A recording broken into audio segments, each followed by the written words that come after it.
Gold की अगर बात करें तो पिछले हफ्ते हमने देखा गोल्ड में करीबन 1.74% की तेज़ी के साथ गोल्ड का लेवल करीब 45,418 के स्तर पर बंद हुए।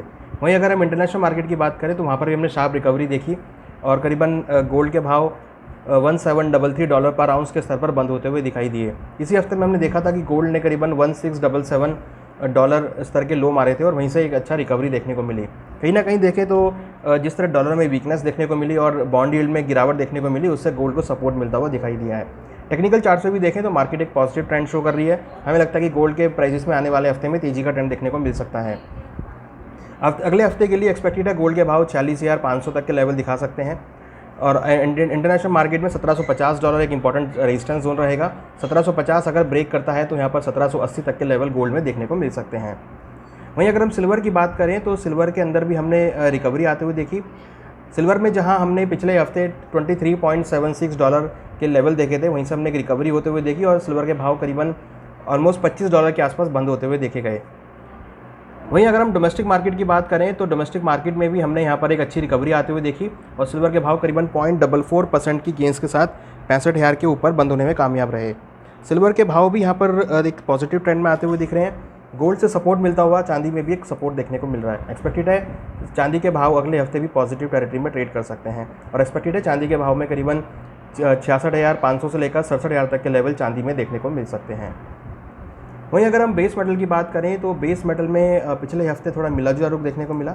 हालांकि कॉपर में करीबन 0.64% की गिरावट देखने को मिली और कॉपर के भाव करीबन 669.40 के स्तर पर बंद होते हुए देखे गए। वहीं अगर हम बेस मेटल की बात करें तो जिंक के अंदर करीबन 0.86% की गिरावट रही और करीबन 218.30 के स्तर पर जिंक के भाव बंद होने में कामयाब रहे। वहीं अगर हम एल्युमिनियम की बात करें तो एल्युमिनियम के अंदर हमने एक रिकवरी आते हुए देखी है और एल्युमिनियम के भाव हमने लोअर लेवल से तेज़ी से रिकवर होते हुए देखेगा और करीबन 178.15 के स्तर पर एल्युमिनियम के भाव बंद होने में कामयाब रहे। अगर हम ओवरऑल सभी बेस मेटल को देखें तो वहाँ पर कहीं ना कहीं छुटपुट गिरावट के साथ देखने को ट्रेंड देखने को मिला। यहाँ पर हम देखें तो डिमांड कम होने की वजह से भावों में गिरावट देखने को मिली और एक्सपेक्टेड है कि अगले हफ्ते मार्केट में कुछ एक रेंज बाउंड मूवमेंट देखने को मिल सकती है। कॉपर के भाव एक्सपेक्टेड है नीचे में करीबन 660 और ऊपर में करीबन 675 के स्तर पर मूव कर सकते हैं और एक्सपेक्टेड है यहाँ पर लोअर लेवल पर खरीदारी देखने को मिल सकती है। तो अगले हफ्ते के लिए ट्रेंड पॉजिटिव रहेगा, यहाँ पर खरीदारी का ट्रेंड बनाया जा सकता है। जिंक की अगर बात करें तो जिंक में भी हमने लोअर लेवल पे बढ़त बनते हुए देखी है। हालांकि जिंक के भावों में कुछ मिला जो रुक रहा है। यहाँ पर अगर हम सपोर्ट लेवल की बात करें तो करीबन 215 के आसपास सपोर्ट लेवल है और ऊपर में करीबन 221 के आसपास एक रेजिस्टेंस जोन है।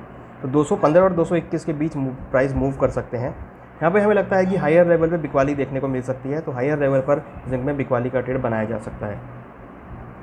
वहीं अगर हम निकल की बात करें तो निकल में हमने एक रेंज बाउंड मूवमेंट आते हुए देखा और निकल के भाव कल हमने देखे पिछले हफ्ते करीबन 0.5% की गेंस के साथ बंद होते हुए देखे गए।